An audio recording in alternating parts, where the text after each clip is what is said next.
ನನ್ನಿಂದ ಏನಾದರೂ ಕೆಲಸವಾಗಬೇಕಿತ್ತೆ.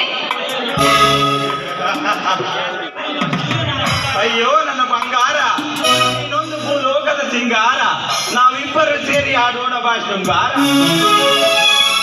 ನೀವು ಕವಿಯ ರೀತಿ ವರ್ಣಿಸಿ ಹೆಣ್ಣನ್ನು ಮನಸ್ಸನ್ನು ಕರಗಿಸಿ ಬಿಡುತ್ತೀರಾ. ಕಾವ್ಯ, ನಾವು ಹುಟ್ಟುವುದು ಎಲ್ಲರಿಗೂ ಗೊತ್ತಿರುತ್ತದೆ, ಆದರೆ ಸಾಯುವುದು ಯಾರಿಗೂ ತಿಳಿದಿರುವುದಿಲ್ಲ. ಅದಕ್ಕೆ ಇರುವಷ್ಟು ದಿನ ತಮಗಿಷ್ಟ ಬಂದಂತೆ ಇರಬೇಕು. ಈ ಜಗತ್ತಿನಲ್ಲಿ ಗಂಡು ಬೇಡಿದ ತಕ್ಷಣ ಹೆಣ್ಣು ಸುಖ ನೀಡಿದರೆ ಎಲ್ಲಾ ರಸಿಕರೇ, ನೀಡದಿದ್ದರೆ ಕಾಮುಕರೇ. ನಿಜ ತಾನೆ? ನಿಜ. ಆದರೆ ಅದು ಬಿಡಿ, ನಮ್ಮ ಮದುವೆ ಯಾವಾಗ?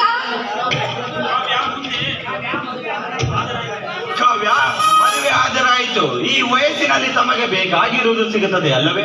ನಿಧಾನವಾಗಿ ಹಾಜರಾಯಿತು ಬಿಡು. ಆಯ್ತು ನನ್ನ ರಾಜ. ನನ್ನ ಕೊರಳಿಗೆ ನೀವೇ ಕಣ್ಣೀರಿ ಹೂದಾರ.